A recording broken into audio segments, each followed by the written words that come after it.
Episode opening സീനിൽ ക്യാരറ്റും ചോപ്പറും അവർ രണ്ടുപേരും ആ റെയിൽ വില്ലനെ അവനെ പിടിച്ചു വലിച്ച് അവനെ കെട്ടിയിട്ട് അവന്റെ പുറത്ത് ഓരോരോ മിററുകളിലായിട്ട് അങ്ങനെ മാറി മാറി ട്രാവൽ ചെയ്യും. അവരുടെ ഒരേ ഒരു ലക്ഷ്യം എങ്ങനെയെങ്കിലും സാഞ്ചിയുള്ള സ്ഥലം അത് കണ്ടെത്തുക എന്നത് മാത്രമാണ്. ക്യാരറ്റ് ആണെങ്കിൽ ആ ബീസ്റ്റ് ലേഡി ആഞ്ഞടിച്ച് അവൾക്ക് എങ്ങനെയെങ്കിലും ബോധം തിരികെ കൊണ്ടുവരാനായിട്ട് ശ്രമിക്കുകയാണ്. കാരണം അവളോട് ചോദിച്ചാൽ ആ മിറർ ഏതാണെന്ന് കറക്റ്റായിട്ട് കണ്ടുപിടിക്കാൻ പറ്റും. ഇവിടെ ചോപ്പർ ആണെങ്കിൽ ഓരോരോ മിറേഴ്സ് മാറി മാറി ചെക്ക് ചെയ്യും. പിടിക്കുന്നവരും അലക്കുന്നവരും ഡ്രസ്സ് ചേഞ്ച് ചെയ്യുന്നവരും അങ്ങനെ എല്ലാവരും നമ്മുടെ ആൾക്കാരെ കണ്ട് പേടിക്കുകയാണ്. ക്യാരറ്റ് ആണെങ്കിൽ ആ ലേഡിയെ അച്ചരം പൊച്ചറ അടിക്കുകയാണ്. കാരണം അവർക്ക് മുൻപിൽ ഒട്ടും സമയമില്ല. ചാഞ്ചിയെ കണ്ടെത്തി അവനുമായിട്ട് അധികം വൈകാതെ തന്നെ അവർക്ക് ഇവിടുന്ന് രക്ഷപ്പെട്ടു പോകണം. കട്ട് ചെയ്ത ആ ക്രീം വില്ലനെ കാണിക്കും. അവനാണെങ്കിൽ ഇപ്പോഴും കാലുമേ കാലൊക്കെ കയറ്റി വെച്ച് ക്യാഷ്വലായിട്ട് നമ്മുടെ ആൾക്കാരുടെ അടുത്ത് ഇരിക്കുകയാണ്. അതേസമയം ലൂഫി അവന്റെ കൈ അങ്ങനെ ചുരുട്ടി ചുരുട്ടി ഓൾമോസ്റ്റ് അവന്റെ എൻഡിൽ എത്തിയിരിക്കുകയാണ്.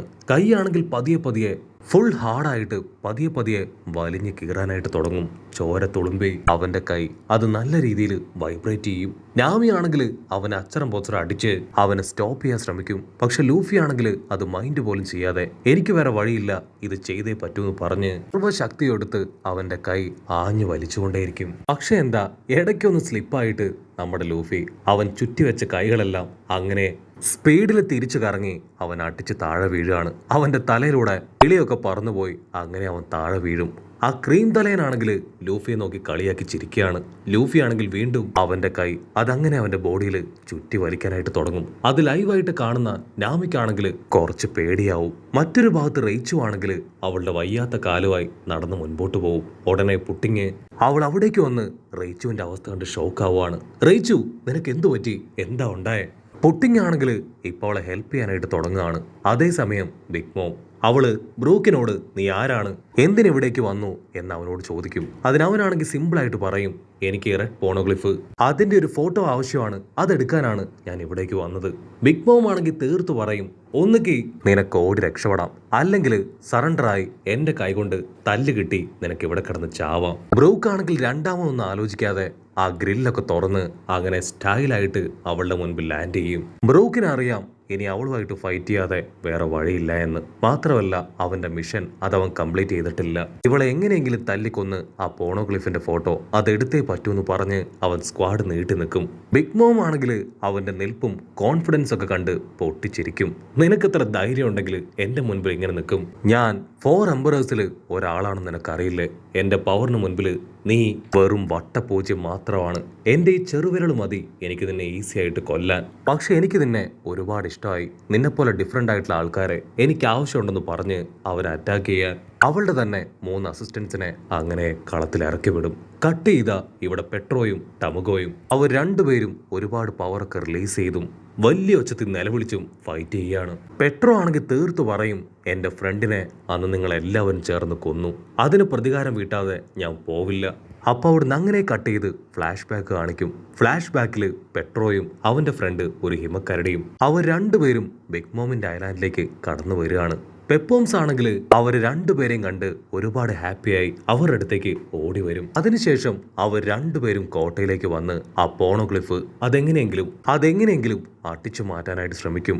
ഓൺ ദ സ്പോട്ട് അവിടേക്ക് ആ ടമുഗോ വന്ന് പെട്രോയുമായിട്ട് ഫൈറ്റ് ചെയ്യും. ഫൈറ്റില് ടമുഗോയ്ക്കും പെട്രോയ്ക്കും അവർക്ക് രണ്ടുപേർക്കും അവരുടെ ഓരോ കണ്ണുകൾ വീതം നഷ്ടപ്പെടുകയാണ്. പെട്രോയും ടമുഗോയും അവർ രണ്ടുപേരും ഫുൾ വെറിയിൽ അങ്ങനെ ഫൈറ്റ് ചെയ്യുമ്പോഴായിരിക്കും ബിഗ് മോം അവിടേക്ക് എൻട്രി കൊടുക്കുക. ബിഗ് മോമിനെ കണ്ട് പെട്രോയും കൂടെയുള്ള ആ ഒരു ഹിമക്കരടിയും അവർ രണ്ടുപേരും ഒരു സെക്കൻഡ് ഫ്രീസ് ആവും. അപ്പൊ അവിടുന്ന് അങ്ങനെ സീൻ കട്ട് ചെയ്ത് പ്രസന്റ് കാണിക്കുകയാണ്. പ്രസന്റില് പെട്രോ ആണെങ്കിൽ ആ ടമുഗോയെ കുറെ നേരം ഫൈറ്റ് ചെയ്ത് പുറകിലേക്ക് കൊണ്ടുപോകും. അത് കഴിഞ്ഞ ടമുഗോ ആണെങ്കിൽ പെട്രോയുമായിട്ട് ഫൈറ്റ് ചെയ്ത് അവനെ പുറകിലേക്ക് കൊണ്ടുപോകും. അങ്ങനെ രണ്ടുപേരും ഈക്വൽ പവറിൽ അങ്ങോട്ടേക്കും ഇങ്ങോട്ടേക്കും പൊരിഞ്ഞ അട്ടിയിടി ബഹളം. പെട്രോ ആണെങ്കിൽ ദേഷ്യപ്പെട്ട് പറയും, എന്റെ കണ്ണ് അത് നീയാണ് നശിപ്പിച്ചത്, അതിന് ഞാൻ പ്രതികാരം വീട്ടും. മാത്രമല്ല എനിക്ക് എന്റെ ഫ്രണ്ടിനെ നഷ്ടപ്പെട്ടു, അതിന് കണക്ക് ചോദിക്കാതെ ഞാൻ പോവില്ല എന്ന് പറഞ്ഞ് വീണ്ടും ഫ്ലാഷ് ബാക്ക് കാണിക്കും. ഫ്ലാഷ് ബാക്കിൽ അവിടേക്ക് വന്ന ബിഗ് മോം അവളാണെങ്കിൽ കരടി തലേനെയും പെട്രോയെയും രണ്ടുപേരെയും തൂക്കിയെടുത്ത് അവളുടെ മാൻഷനിലേക്ക് കൊണ്ടുവരും. അവള് ഫുൾ കലിപ്പിൽ പല്ല് കടിച്ച്, നിങ്ങൾക്ക് എത്ര ധൈര്യം ഉണ്ടെങ്കിൽ എന്റെ മാൻഷനിലേക്ക് കയറി വന്ന് എന്റെ ആൾക്കാരെ അറ്റാക്ക് ചെയ്യും. നിങ്ങളുടെ ലക്ഷ്യം മോക്ഷണമായിരുന്നല്ലേ? ഒരു കാരണവശാലും നിങ്ങൾ ഇനി ഇവിടുന്ന് വെറുതെ പോവില്ല എന്ന് പറഞ്ഞ് ആ സ്പിൻ വീല് അത് അവിടേക്ക് കൊണ്ടുവരാനായിട്ട് അവള് അസിസ്റ്റൻസിനോട് പറയും. ആ വീലില് കയ്യ്, തല, കണ്ണ്, ജീവൻ എന്നിങ്ങനെ ഒരുപാട് കാര്യങ്ങൾ മാർക്ക് ചെയ്തിട്ടുണ്ട്. അതിലേത് വീഴുന്നോ അതിപ്പോ നമ്മുടെ ആൾക്കാർക്ക് നഷ്ടാവും. അവളത് ഞൊട്ടിയടയിൽ സ്പിൻ ചെയ്ത് ഇപ്പൊ ആ കരടിയുടെ ഫുൾ ലൈഫ് സ്പാൻ അങ്ങനെ അബ്സോർബ് ചെയ്തെടുക്കുകയാണ്. അത് അബ്സോർബ് ചെയ്യേണ്ട താമസം അടുത്ത സെക്കൻഡ് തന്നെ അവ മരണപ്പെട്ട് താഴേക്ക് വീഴും. പെട്രോയും പെപ്പോംസും അവർ രണ്ടുപേരും കാഴ്ച കണ്ട് നിർത്താതെ കരയാണ്. കാരണം അവരുടെ രണ്ടുപേരുടെയും ബെസ്റ്റ് ഫ്രണ്ടാണ് ആ കരടി. അതിനുശേഷം ആ ബിഗ് മോം ഇപ്പൊ പെട്രോയുടെ ബോഡിയിൽ നിന്ന് 70% അവന്റെ 70 വർഷത്തെ ലൈഫ് സ്പാൻ അത് അബ്സോർബ് ചെയ്തെടുക്കും. കട്ട് ചെയ്ത പ്രസന്റ് കാണിക്കും. പ്രസന്റില് അവർ രണ്ടുപേരും നിർത്താതെ പൊരിഞ്ഞ അട്ടിയിടി ബഹളം. അപ്പൊ വീണ്ടും ഫ്ലാഷ് ബാക്കില് പെപ്പോംസ് അവനാണെങ്കിൽ ഇപ്പൊ ബിഗ് മോമിനോട് കെഞ്ചാണ്, പ്ലീസ് ദയവ് ചെയ്ത് അവന്റെ 70 വർഷം ലൈഫ് സ്പാൻ അതെടുക്കാൻ പാടില്ല. ഇവരെല്ലാവരും എന്റെ ബ്രദേഴ്സ് ആണ്. അവന്റെ കരച്ചിലും സങ്കടമൊക്കെ കണ്ട് ബിഗ് മോം അവന്റെ 10 വർഷം മാത്രം എടുക്കാൻ തയ്യാറാവും. പക്ഷെ ടമുഗോയ്ക്കാണെങ്കിൽ അതൊട്ടും ഇഷ്ടാവില്ല. അവനാണെങ്കിൽ അത് കേട്ട് ഇപ്പൊ ബിഗ് മോമിനോട് തന്നെ ദേഷ്യപ്പെടുകയാണ്. ഉടനെ കൂലങ്കക്ഷമായിട്ട് ആലോചിച്ച് ബിഗ് മോം പറയും, എന്തായാലും നിന്റെ 60 വർഷത്തെ ലൈഫ് സ്പാൻ അതെനിക്ക് വേണം. കാരണം നീ ടമുഗോയുടെ കണ്ണ് അത് കുത്തി പൊട്ടിച്ചു. അത് കേട്ട പെട്രോ അവന്റെ കത്തിയെടുത്ത് അവന്റെ സ്വന്തം കണ്ണ് അത് കുത്തി പൊട്ടിച്ച് ഇപ്പൊ അവളോട് ചോദിക്കും, ഇപ്പൊ നീ എനിക്ക് എത്ര ലൈഫ് സ്പാൻ കൂട്ടിത്തരും? അത് കണ്ട് അവരെല്ലാവരും ഞെട്ടുകയാണ്. സോ അതിനർത്ഥം പെട്രോയുടെ കണ്ണ് അത് ടമുഗോ അല്ല തകർത്തത്, മറിച്ച് പെട്രോ തന്നെയാണ് അവന്റെ കണ്ണിൽ കത്തിയെടുത്ത് ആഞ്ഞു വെട്ടി അവന്റെ കണ്ണ് നശിപ്പിച്ചു കളഞ്ഞത്. പെട്രോയുടെ ഒരേ ഒരു ലക്ഷ്യം എങ്ങനെയെങ്കിലും തിരികെ ഐലാൻഡിലേക്ക് പോകണം എന്ന് മാത്രമാണ്. അതുകൊണ്ടാണ് അവൻ അങ്ങനെ ഒരു കാര്യം ചെയ്തത്. അവസാനം ബിഗ് മോം അവന്റെ 50 വർഷത്തെ ലൈഫ് സ്പാൻ അത് അവളെടുത്ത് അവനെ അവിടുന്ന് പറഞ്ഞയക്കും. കട്ട് ചെയ്ത പ്രസന്റില് ടമുഗോ ആണെങ്കിൽ നല്ല ഫോഴ്സിൽ പെട്രോയെ ആഞ്ഞടിക്കും. ടമുഗോയ്ക്കാണെങ്കിൽ ഭയങ്കര കൺഫ്യൂഷൻ.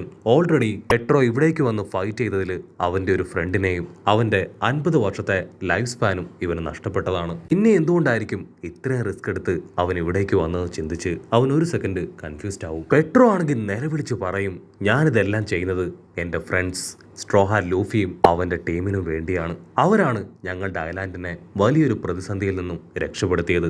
ഇന്നല്ലെങ്കിൽ നാളെ അവൻ തന്നെയായിരിക്കും കിങ് ഓഫ് ദ പൈററ്റ്. ഈ ഒരു ന്യൂ വേൾഡ് അത് ഭരിക്കാൻ പോകുന്നതും സാക്ഷാൽ സ്ട്രോഹാ ലൂഫിയാണ്. ടമുഗോ ആണെങ്കിൽ അതെല്ലാം കേട്ട് അവനെ പരിഹസിച്ച് ചിരിക്കുകയാണ്. ടമുഗോ ലൂഫിയ ടീമിനെ ഒട്ടും പവറില്ലാത്ത ഒരു പീറ പൈററ്റ് ടീമായിട്ടാണ് കണ്ടിരിക്കുന്നത്. നിങ്ങളെ കൊണ്ട് ഒരിക്കലും ഒന്നും ചെയ്യാൻ കഴിയില്ല. ഇത് ഹോൾ കേക്ക് ഐലാൻഡാണ്. ഒരുപക്ഷെ നിങ്ങൾക്ക് ഇവിടേക്ക് എങ്ങനെയെങ്കിലും കയറി പറ്റാൻ കഴിഞ്ഞു എന്ന് വരാം. പക്ഷെ ജീവനും കൊണ്ട് നിങ്ങൾക്ക് ഇവിടുന്ന് മടങ്ങിപ്പോവാനാവില്ല. ഇവിടെ പെട്രോയ്ക്കാണെങ്കിൽ അപ്പോഴും ലൂഫിയാൻ ടീമിലെ വിശ്വാസം നഷ്ടപ്പെട്ടിട്ടില്ല. അവന്റെ അവസാനത്തെ ലൈഫ് സ്പാൻ കൊണ്ട് എന്തെങ്കിലും പോസിറ്റീവായിട്ടുള്ള കാര്യം നമ്മുടെ ആൾക്കാർക്ക് ചെയ്തു കൊടുക്കണം എന്നൊരു ചിന്ത മാത്രമാണ് അവന്റെ മനസ്സിൽ. പെട്രോ ചാടി എഴുന്നേറ്റ്, എന്നെ കൊല്ലാൻ നിന്നെ കൊണ്ട് കഴിയില്ല.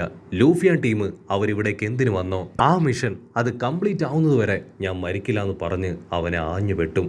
അവന്റെ മൊട്ട തകർന്ന് മഞ്ഞക്കരു അതങ്ങനെ പറന്നു വരും. അങ്ങനെ അവിടെ വെച്ച് ഈ ഒരു എപ്പിസോഡും